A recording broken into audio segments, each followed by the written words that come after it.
Hello everyone, let's start with our first lecture for fixed instruments. Under fixed instruments, we would be learning about securities that would be providing you fixed income. We would be learning about instruments that would be providing certain fixed income to us at fixed time intervals. We would be dealing in bond greatly under fixed income of level 1. So the first reading is nothing but introduction into fixed income instruments. First income instrument which we know is loans. What is loan? Loan is a non-tradable agreement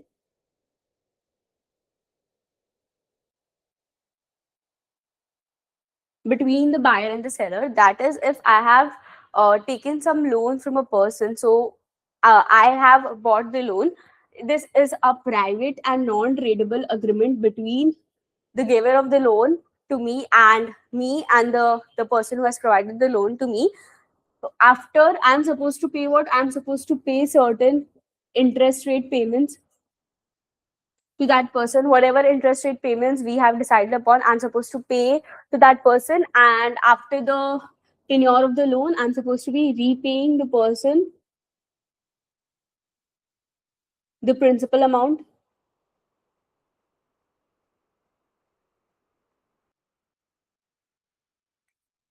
So loan is a private non-tradable agreement. We all know what loans are. Coming to the second type of fixed income instrument which we would be dealing greatly is bonds. What are bonds? Bonds are tradable instruments.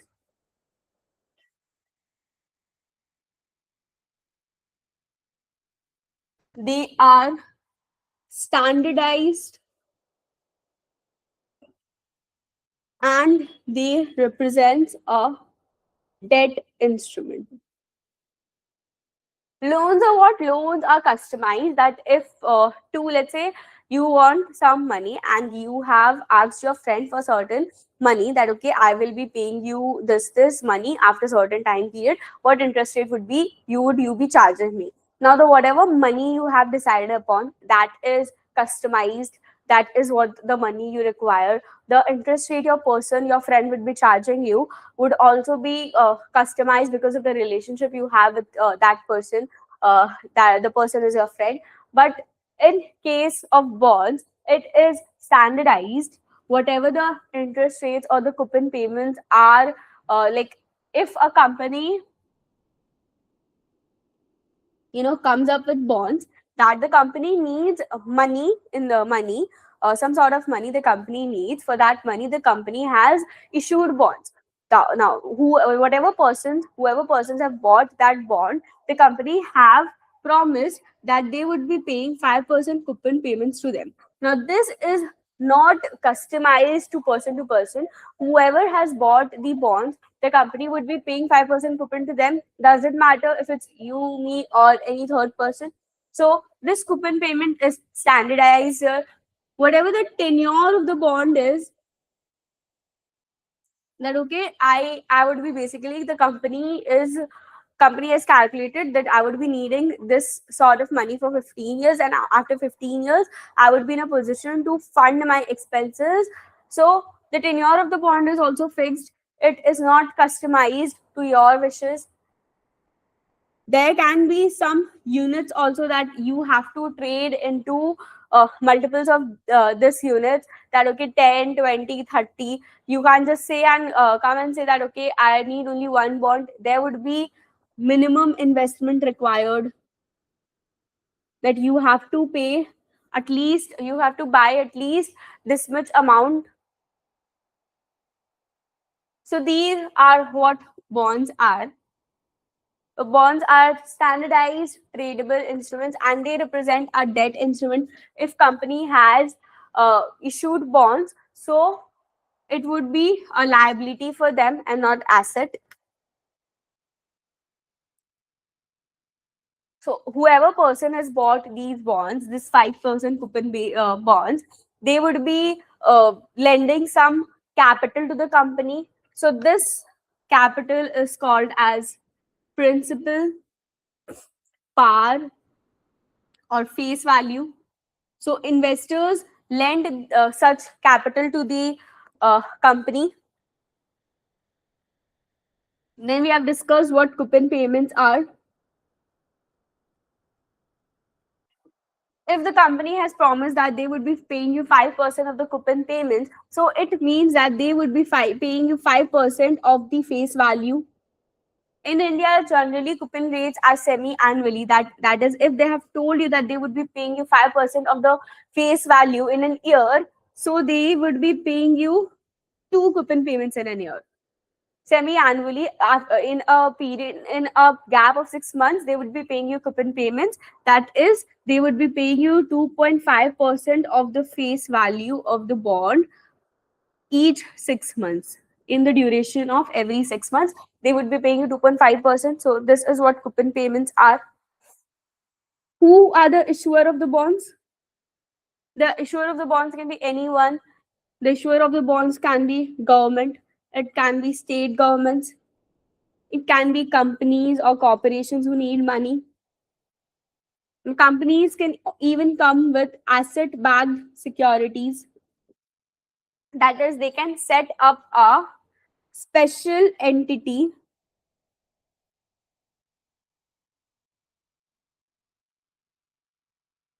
They can set up a special purpose entity for the this for this purpose only.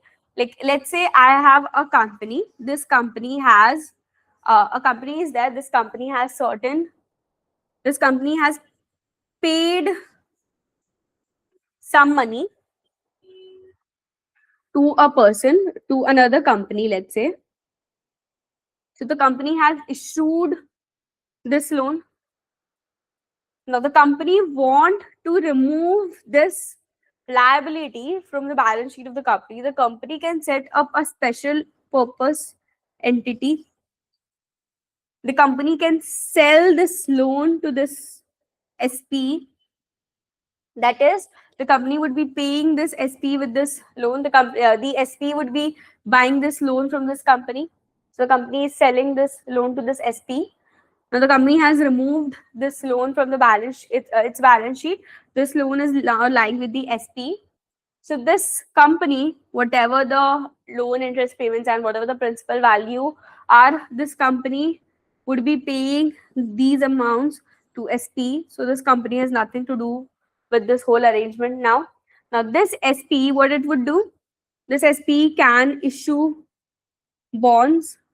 This SP has to buy this loan from this company.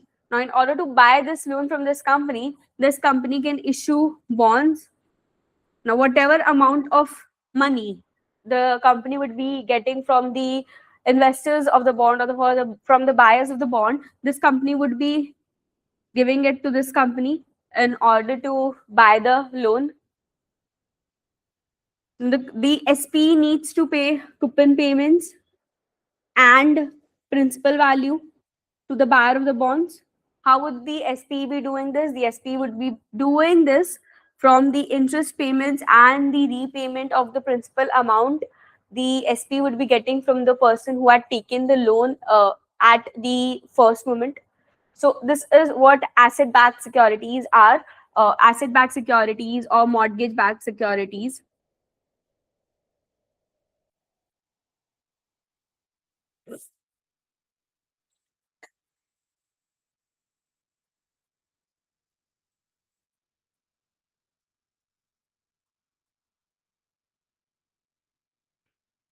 The tenor of the bond.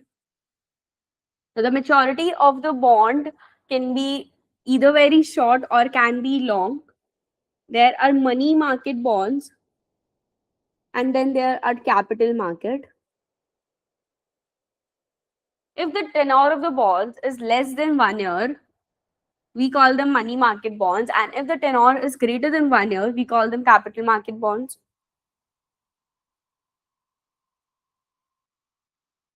The bonds can be perpetual also. That is, the tenor of the bonds are not decided. It's not a 30-year bond, it's not a 50-year bond, it's a continuous bond. There is no maturity of the bond.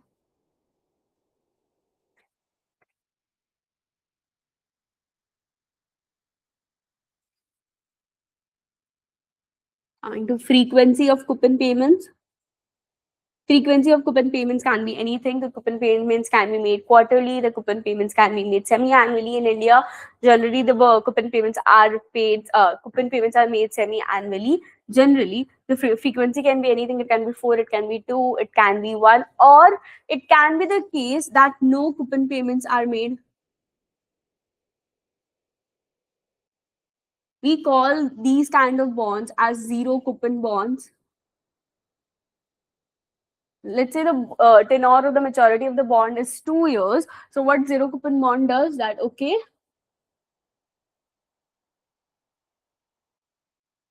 for 2 years, I would not be paying you any coupon payments. The whatever the whoever is the buyer of the bond, they would be paying, let's say, rupees 95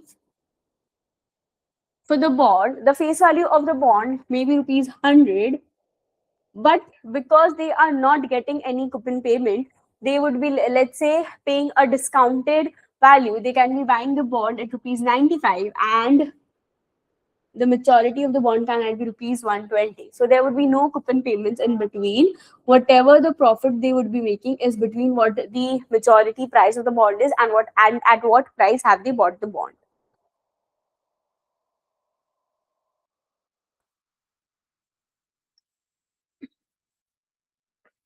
Now there can be different ranks of debt. That is, your bond can either be a senior debt, your bond can be a junior debt. Senior debt is that if the company goes bankrupt, first the payments, or first you would be repaid. After all the senior debts are covered, then would come the junior debt. So if a person A has bond which is under the senior debt, and if a person B has bonds which is under the junior debt, so first when a company goes bankrupt, person A would be paid up everything. So after person A's dues are cleared, whatever money, let's say after person A's dues are clear, company A is only left with rupees 50 lakhs, wherein person company had to pay rupees 1 crore to person B. So the company P would be basically paying rupees 50 lakh to person B. So this is where this basically decides that in what payment, in what order you would be paid if the company ever goes bankrupt, junior debt or senior debt. Junior debt is also called subordinated debt.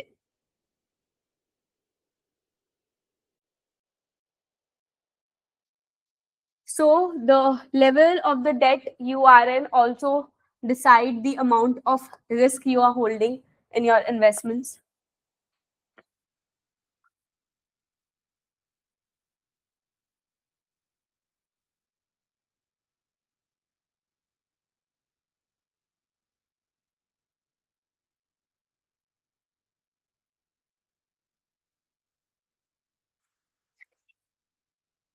Coming to bonds yield. So whatever the coupon payments are, if it's a 10-year bond, whatever the coupon payments are, let's say I'm receiving coupons here, and I'm receiving the principal amount here. Whatever money is, I am receiving those money in the future. So I have to discount these money to the present. So I would be needing an interest rate for this. We call this interest rate as yield of the bond. Greater the yield of the bond, that is, greater the interest rate at which you are discounting the future payments you would be getting, the future coupons, the your principal value, the lesser would be the price of the bond. So the yield and the price of the bond are inversely related with each other.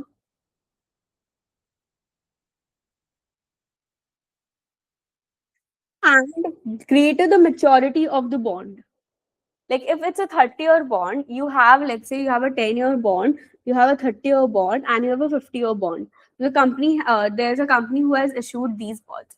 Now there would be a certain sense of certainty in 10 years, but in 30 years that sense of certainty may fade a little bit, and in the coming 50 years the certainty would fade even more.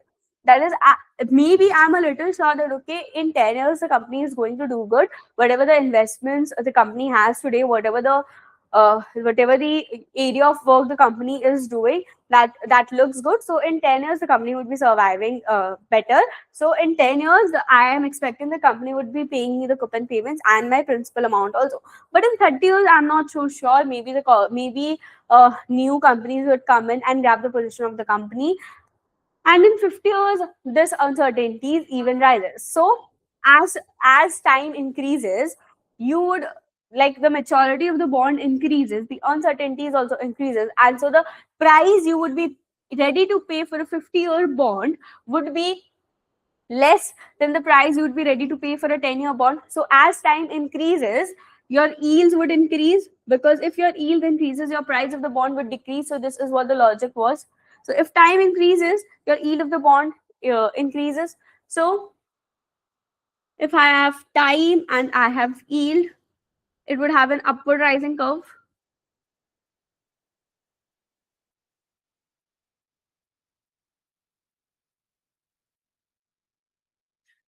Now, if time increases and yield falls, it is called a downward sloping curve, and it is not a normal phenomenon. It we also call this as inverted yield curve.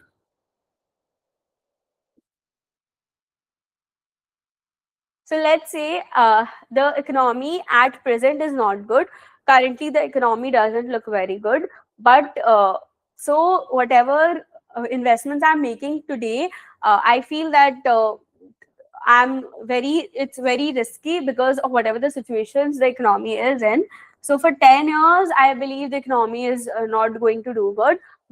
This risk will continue. But in 30 years, the economy is going to be stable, or in the coming 50 years, the economy is going to be more stable. So if this is the case, that is, the company is not stable right now, but the company would be taken up by another investor. Another investor would be taking care of the operations of the companies, if the company would be doing good in the coming 30 or 50 years. So if there's a special case like this, the yield curve can be inverted. That is, when time increases, your yield falls. The interest payments, or the price you would be ready to pay for the bond of the company would be increasing. So as risk increases,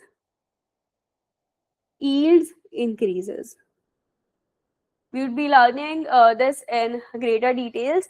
That is, for every amount, every risk we are taking, we add certain premium to our rate of interest.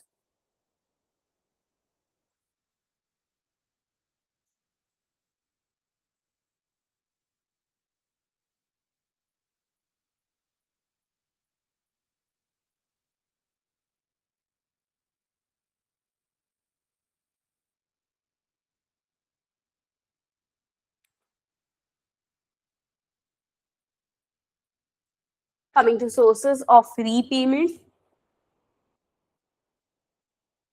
Now, if the bond is issued by the government, how the government is supposed to be paying us? The government is supposed to be paying us by the taxes we pay.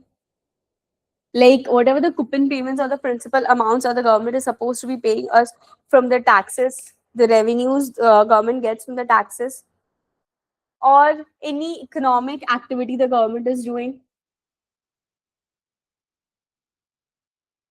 If the government is falling short of money, the government can also issue new currency to pay us.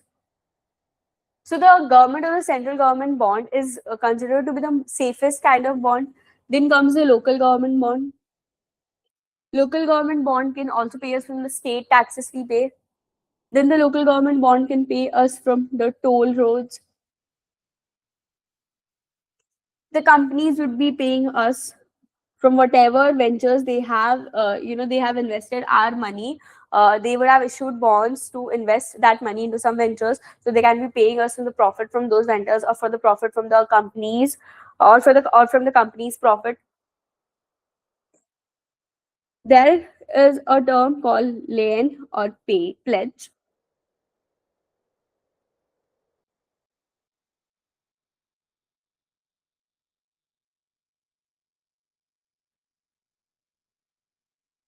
That is, if you're not sure how the company would be doing in the future, you would want certain security that, okay, you pledge the security to me.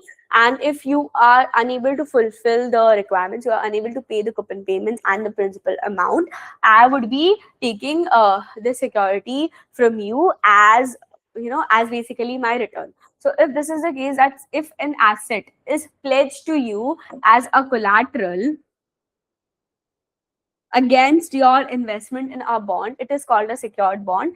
And the vice versa, or the opposite case, is of unsecured bond, that there is no security or there is no asset which is pledged to you as a collateral. So if for some reasons the company fails to pay you back, so you don't have any safety net to fall upon. So the rate of interest, or basically the you would want more coupon payments in case of collateral unsecured bonds, because there's no collateral attached to it, because you're taking more risks, you would want more return. But in secured bond, the return would be less. Coming to the last topic of this reading, bond covenants.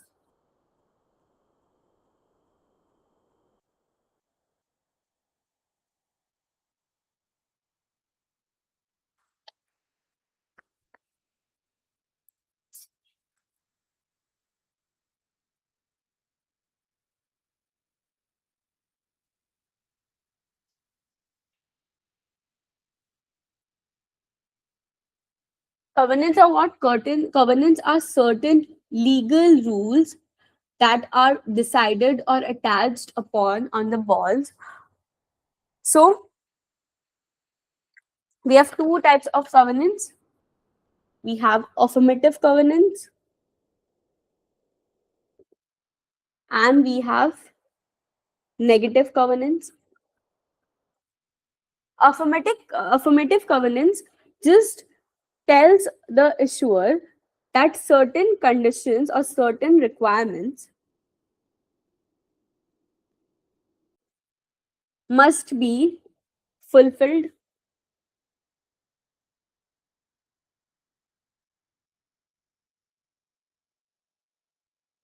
That is, the issuer may be told that you are supposed, like, okay, it's fine that you are publishing your annual report semi annually, but I want the reports to become, I want quarterly reports. I do not want semi annually reports. If you are planning to do any merger or do any acquisition, I need you to first come and have that discussion with me.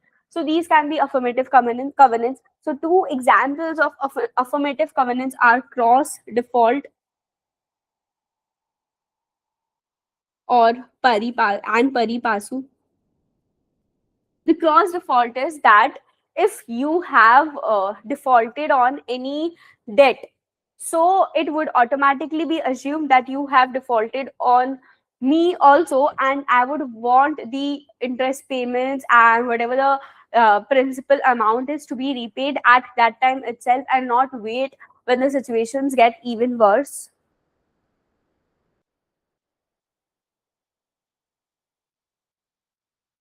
And Paripasu says that my bond, whatever investment I have, made by purchasing your bond, my investment would stand at the same level as other senior debt. So, in case if you go bankrupt, when you will be paying your senior debt, I want that you pay me also along with those senior debts, and not wait that, okay, when you are done with repayments of the senior debt, after that you would be paying me. So I want this my debt to be leveled up at the same level of senior debt. Then comes negative covenants. Negative covenants restricts issuers to do something. That is, affirmative covenants wanted that, you fulfill these requirements. If you default on any debt, I would consider that you have defaulted on me also. I would want that, I am placed at the equal level of senior debt. So there are certain requirements that you want to be fulfilled. But negative covenants, what they do, they restrict issuers to do something. So they place restrictions on the issuer. What are these restrictions? It can be entering into sales and lease agreements.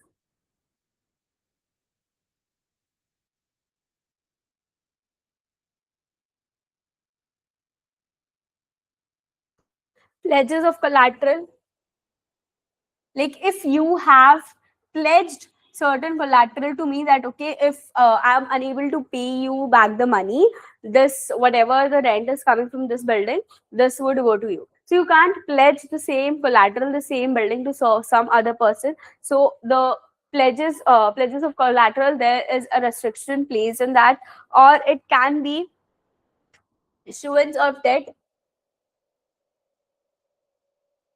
So if any further debts are issued, they would not rank above me. They would be ranking below me, so that in case you go bankrupt, first you'd be paying me the money after that, so that I'm not in the position that I have to share the money with someone else in case you go bankrupt. So any further debts which would be issued, it would rank below me and not above me. Then comes incurrence test. There can be some ratios like EBITDA or debt to asset ratio. So whatever debt you would be issuing in the future, the investment or the where the person is buying the bond may place restrictions on these ratios, that my EBITDA should not fall below this, or my asset to debt ratio should not fall below this, or my debt to asset ratio should not rise above this. So this is what incurrence test is, that they may place restrictions on the numerical values of the ratios. So this is the difference between negative covenants and affirmative covenants. So that's it for this lecture for fixed income.